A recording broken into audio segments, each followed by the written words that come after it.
This is HICGI, a news agency. Today we are lucky that we are having Mr. Laban Musinguzi, the CEO and the founder of Agrofresh Uganda Limited.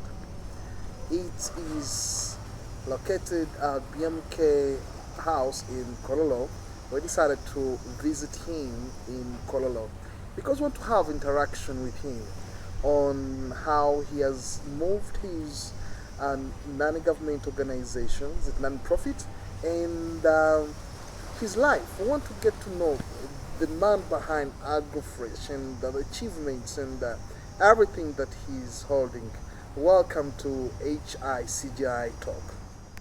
Yes, thank you very much, Chivumbi. It's a pleasure. First of all, Happy New Year to our viewers, to our listeners, to people out there. It's always a pleasure to talk to you, to hear from you through your feedback, through the social media platforms of the news platforms that we have. It's always a pleasure. Thank you very much. Now, Laban is, I'll say, is a citizen, a loyal citizen, patriotic citizen of Uganda. But I am a businessman. At the same time, I'll say someone who advocates for change and sustainable development. I'm a married man. I have been in business for quite a while, and one of the investments or one of the ventures I have is definitely Agrofresh Uganda. Agrofresh being it's a subsidiary of a holding company me and my wife have, or where we are directors with my wife. Our holding company is called Flobeth Holdings, but then Agrofresh is a part of the Flobeth Holding Company. Maybe if you give me an opportunity to speak about what Agrofresh is. Agrofresh is a platform that basically connects a farmer to the final end user. So this, why do we focus on farmers, or why do we look at a farmer, or why do we look at agriculture as one of the most important aspects for Agrofresh? Based on my background, I come from a very humble home of the late Captain Twebaze Edward and Sanyu Rosebell Twebaze. All they were patriotic servants of this government, or they were in government service. So we grew up in a community which had quite a number of families around. For anyone who will understand a community of a humble or a soldier home, or a home of a soldier, it was a home whereby you have to make sure that you make ends meet. So my mother was more of an urban farmer back then. We're looking at around from 1995 to maybe early 2000s. So she used to have some chicken around, then she had to make sure she had some tomatoes around and mushrooms around to make sure you make some more extra cash, because where she was working in Ministry of Defense, the salary is never enough. So you must have at least a top up for your children to go to school or something of the sort. So we used to make sure that we see these things. For example, the chicken, work, she had like between 100 to 300 birds, and then you have somewhere some mushrooms. So I grew up looking at what we call urban farming as an alternative source of income that can add in on your other source of income that you have. So around 2018, I was employed from around 2016 to around 18. I was employed under a department called Government Citizen Interaction Center, that is under Ministry of ICT. Then I lost my dad in 2018. So it preempted me definitely to look for alternative sources of income. I had to make sure that I was getting towards the marriage part where you have to look for a living for yourself and for your home. So I did my market research. Since I had already been interested in agriculture, I did my market research. I went deeper into research in agriculture to understand the challenges a farmer faces and the challenges the consumer faces, so that we can provide solutions. As Agrofresh, we can provide the solutions to those two problems on the other side. That explains why it is a platform that connects the farmer and the final end user. So one of the challenges, or most of the challenges we found out on the farmer's side, is of course limited access to capital, fake agricultural inputs, limited knowledge about the products, and the challenges we're facing of GMO or very many other products coming on in the market. I would like to specify and emphasize that Agrofresh deals in only organic products. We really don't like to go into the GMO part or anything. So this preempted me to look through and understand what we could do for a farmer to make sure that at the end of the day he benefits or she benefits from the produce.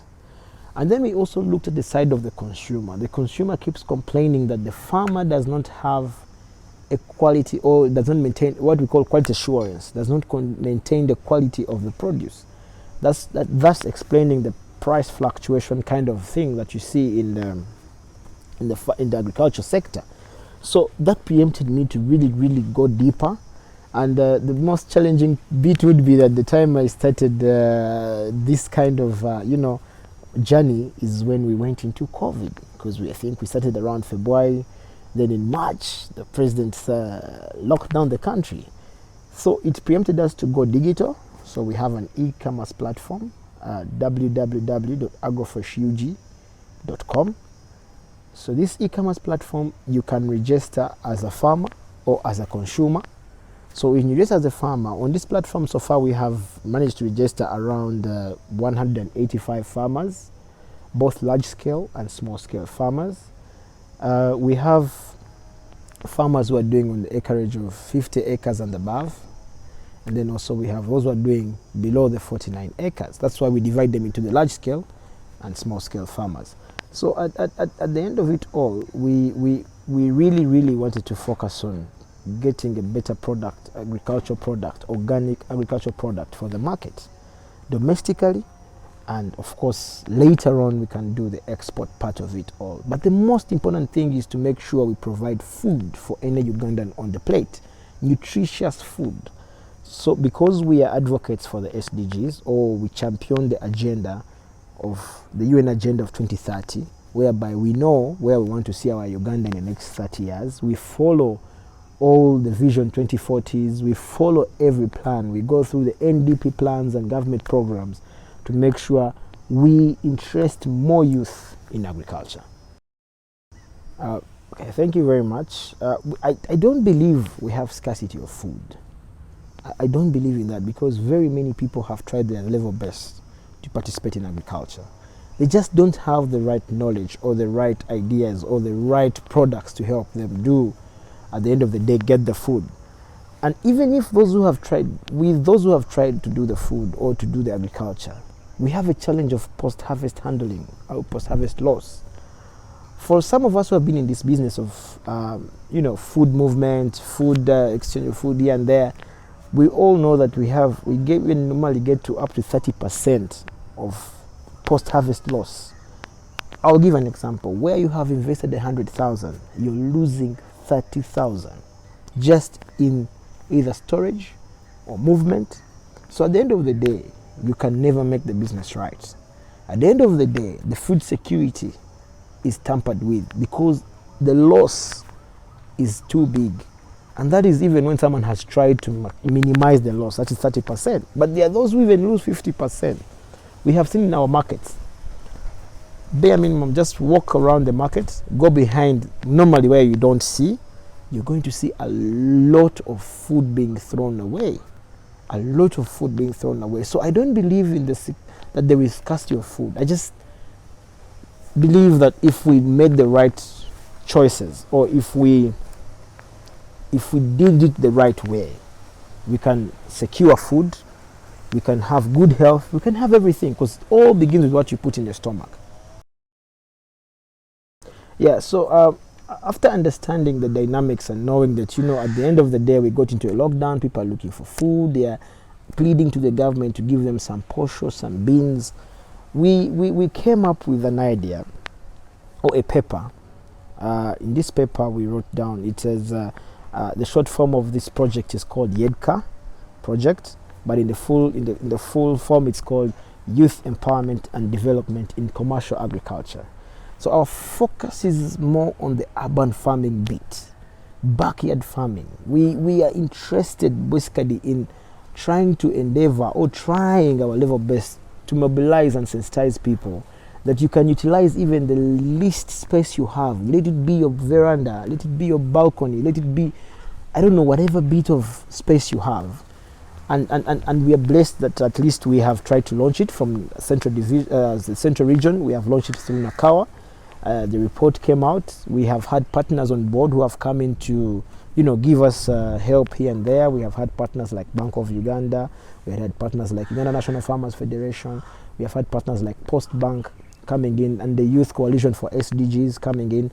And we are trying to, first of all, sensitize, put out the message out there, so that we can also regionalize this kind of project and interest each and every one, but most especially youth, to do the urban farming. How are we interesting them? We make sure that we provide high quality seeds. For example, for products like, in our language we call it sukuma wiki, we have cabbages, basically vegetables, carrots, that can grow in any, tomatoes, and at the same time you can eat them, but at the same time you can also go and sell them, or you can do some bit of value addition to them, or you can play around with them and have an alternative source of income. Why did we target these big institutions or these partners that came on board? The challenge has been capital. So if we have the financial institutions teaching the youth that agriculture also must be treated like any other business, meaning you must record the expenses, you must record what you're going to sell, your profits, so that we have a model to solve the other issue of lack of capital. For you to access capital, or for you to be able to be credit worthy, you must have a history with the bank. You can't wake up in the morning to go to the bank and ask for a loan when you're not even banked with them for 6 months or even 4 months. So we are trying to create a relationship, and Bank of Uganda has been having a product that it is trying to put up to the public or through banks. That is the agriculture credit facility. Now, we got this facility in 2009, and it is the cheapest money on market, because they're giving it, most banks are giving it 12% per annum, which means that you're paying 1% per month as long as you're involved in the value chain of agriculture. But then even these other banks, the commercial banks, they don't produce this product to the people.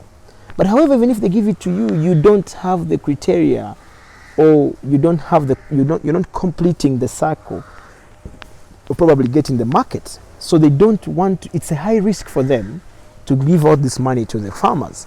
Because at the end of the day, a farmer without financial literacy gets 100 million, you're not going to get anything in return. The money won't go back to the PFI or to the commercial bank. So that is what interested us as Agrofresh, to partner with all those people to come up with that project. We are looking forward to having this project roll out the whole country.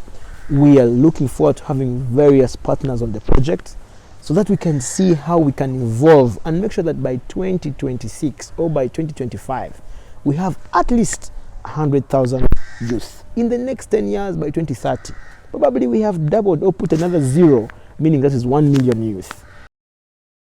Yeah, so this brings me back to what I explained earlier.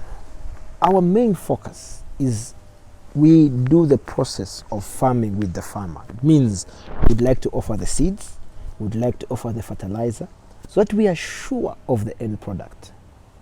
If you think you're going to bring your produce from elsewhere and sell it to Agrofresh, it's going to be hard. We are only considering the farmers who have registered on our farmers portal, or who have registered with us, because then we know, because we have partnerships with these other companies that provide organic seeds, organic fertilizer, so that we can understand, which we call traceability. I can ask anyone, or give an example.